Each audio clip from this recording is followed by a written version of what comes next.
yun nga po, nakasama ako, and then nabaptize po ako doon, na-realize ko yung mga mali ko, na ano. Tapos even na wala na ako ng trabaho, inano ko na lang na okay lang kasi sabi ko, may pera pa naman po ako. Tapos, and then isang araw na merong nag-ano po sa akin ng boss ko. Boss, ano po siya, si Ate Joy po siya.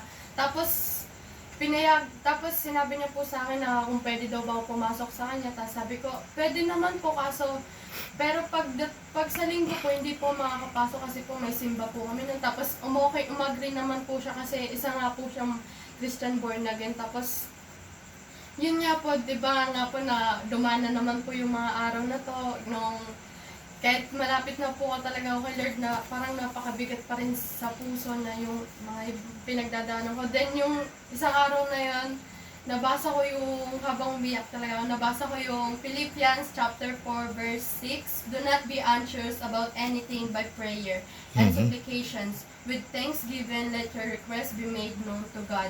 Grabe talaga, di ba umiyak na po ako nun, humagulgul pa po ako ng iyak nang hindi man po nila alam kasi Walang sound. ay, yun na. Naka-silent. Sinasabi sa akin ni Jasmine, "Ate, ano ba nangyayari sa'yo?" Tapos, hindi ko lang sinasabi kasi gusto ko yung gusto ko lang si God lang yung yung parang ano ko nung araw na yun.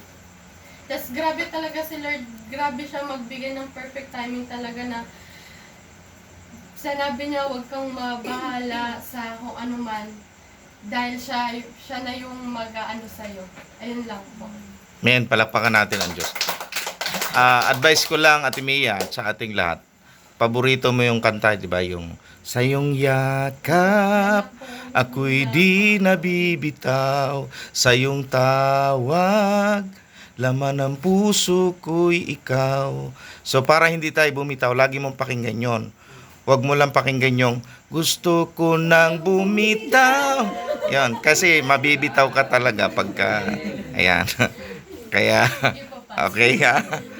Okay, yan, dagdag ko lang yan. Okay, okay. Unik mo pa.